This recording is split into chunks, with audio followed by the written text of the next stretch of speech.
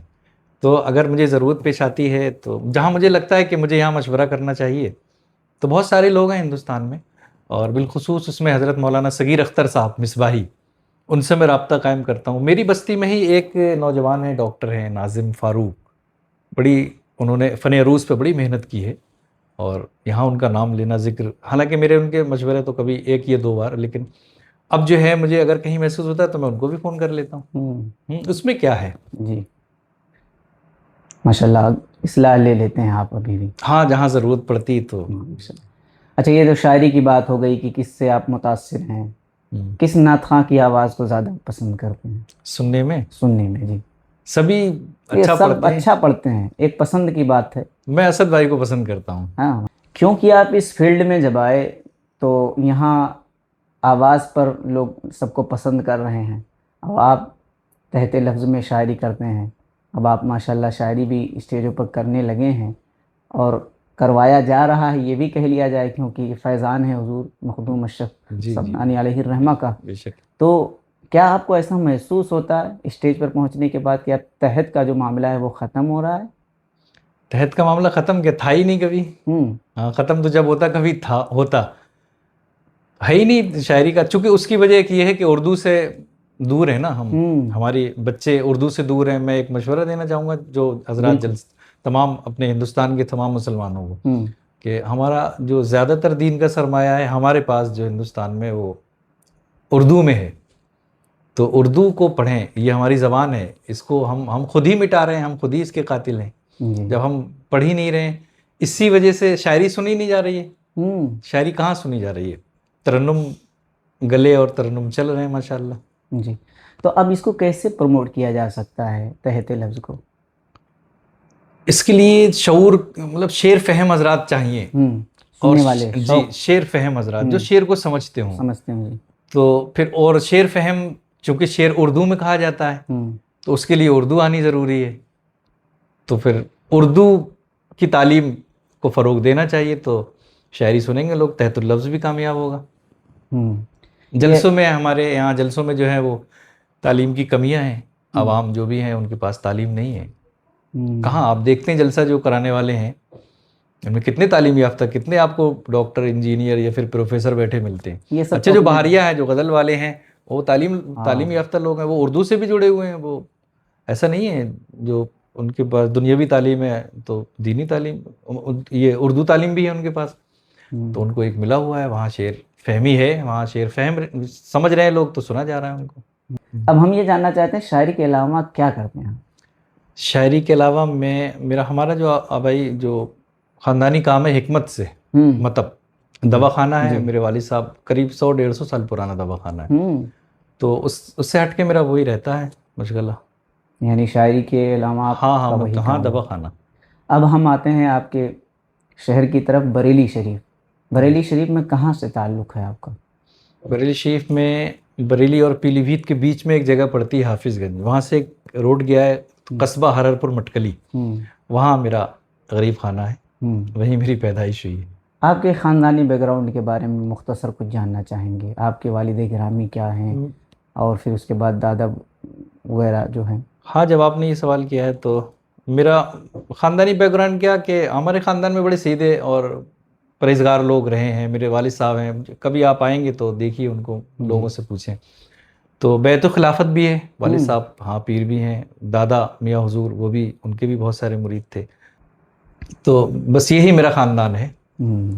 ایک نہایت دینی اور مذہبی گھرانے سے میرا تعلق ہے. اب تعلیمی سفر کے بارے میں تھوڑا سا جاننا چاہیں گے کہ کہاں سے آپ نے آغاز کیا، الف با تا سے بتائیے گا، اور کب فضیلت یا جس کی بھی دستار بندی ہوئی کہاں اینڈ ہوا؟ ابتدائی تعلیم تو گھر ہی میں، دینی تعلیم تو گھر ہی سے، والد صاحب بھائی تھے، دادا میاں حضور علیہ رحمہ، ان سے بھی میں نے پڑھا ہے. پھر اس کے بعد میں تھوڑا اسکول کی پڑھائی رہی، قریب 8ویں کلاس تک میں نے اسکول کیا. پھر حضرت مفتی فاروق صاحب علیہ رحمہ جب انہوں نے کہا کہ بریلی شریف ان کو پڑھائیں آپ مدرسے میں بریلی، تو پھر وہاں ان کے چھوٹے بھائی ہیں ایک مولانا ذیشان صاحب، اب وہ نہیں ہے، وہ اللہ ان کی مغفرت فرمائے. تو ان کے پاس حضرت نے مجھے لے جا کے بٹھالا، اور جو میری اعدادیہ جو فارسی کی پہلی، دوسری، تیسری، اور عربی، منہاج العربی، اور یہ پھر گلستان تک میں نے یہاں ان کے پاس پڑھا، مولانا ذیشان صاحب. پھر اس کے بعد میں پھر مفتی فاروق صاحب مجھے منہج اسلام بریلی شریف لے گئے سن 1997 یا 98 میں، غالباً منہج اسلام میں میرا داخلہ ہوا تھا. 97 میں یا 98 میں. جی. جی. دستار بندی کب آپ کی ہوئی؟ ایسی 2006 میں یا 7 میں ہوئی ہے. جی. جی. کس چیز کی دستار بندی؟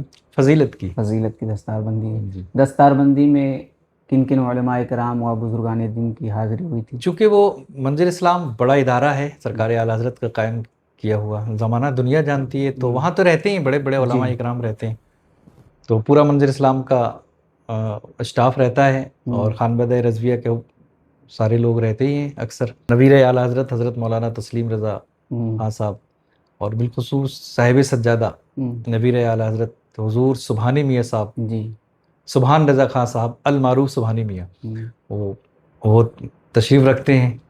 اور ان کے صاحبزادے جو فی الوقت صاحب سجادہ ہیں، حضرت علامہ مولانا حسن رضا خان صاحب، حسن میاں صاحب، وہ بھی رہتے ہیں. بریلی شریف ادبی زمین ہے، تو بریلی شریف میں عرس کے موقع پہ بھی نعتیہ مشاعرے ہوتے ہیں. جی جی. تو پہلی حاضری کب ہوئی تھی وہاں پر اسلامیہ گراؤنڈ میں آپ کی؟ وہاں کیونکہ بڑا مشاعرہ ہوتا ہے. ہاں، سن 2007 میں نے پہلا مشاعرہ پڑھا تھا. وہ میری ہمت نہیں کر پا رہا تھا، لیکن شکیل حسن نورانی صاحب ہیں، وہ بڑے اچھے شاعر ہیں، بڑے قادر الکلام، وہ مجھے لے کے گئے تھے. اور فیروز راحت صاحب یہ آتے تھے، یہ بھی چلو بھائی آپ شعر اچھے کہتے ہو پڑھو. تو پھر پہلی مرتبہ جو ہے 2007 میں نے پڑھا تھا. اس کے بعد سے کنٹینیو آپ کا آنا جانا وہاں ہر سال؟ ہاں، تو میں تو وہیں رہنا ہی ہوتا تھا میرا. جی. ابھی بھی تو آپ جیسے مان لیجیے کہ شوچا شریف میں رہتے ہیں، اس کا موقع آتا ہے تو نعتیہ مشاعرے میں شرکت ہوتی ہے؟ ہاں، شرکت ہوتی ہے الحمدللہ. ہر حال میں؟ جی، ہر حال میں.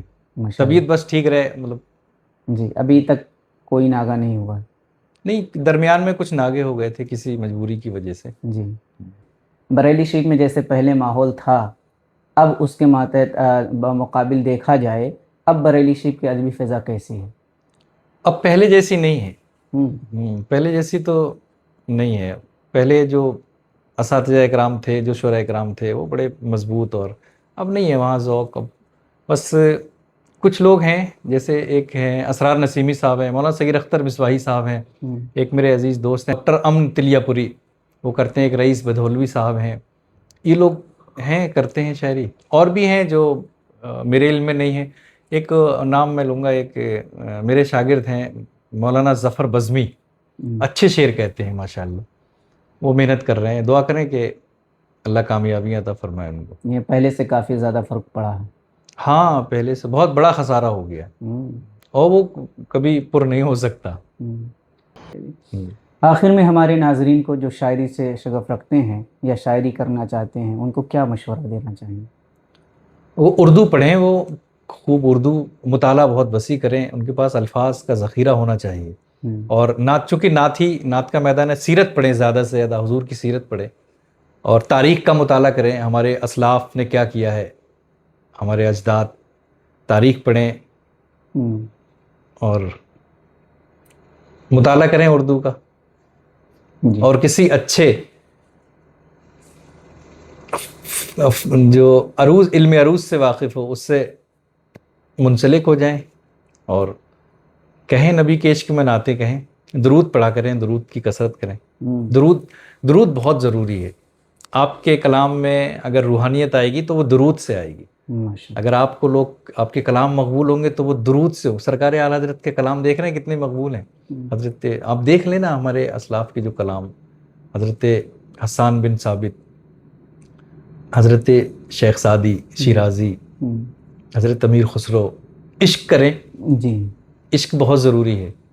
عاشق نہیں ہوگا تو شاعر نہیں ہوگا. شاعر نہیں. عشق کریں. ہاں اللہ کے رسول سے عشق کریں. جی ہاں چلتے چلتے آخر میں ہم چاہیں گے کچھ اشعار ہمارے ناظرین کو بھی پیش کر دیں، اس کے بعد پوڈ کاسٹ. سنتے ہی رہتے ہیں نا. جی نہیں ہمارے پوڈ کاسٹ میں وہ سنانا ضروری ہے آپ کو.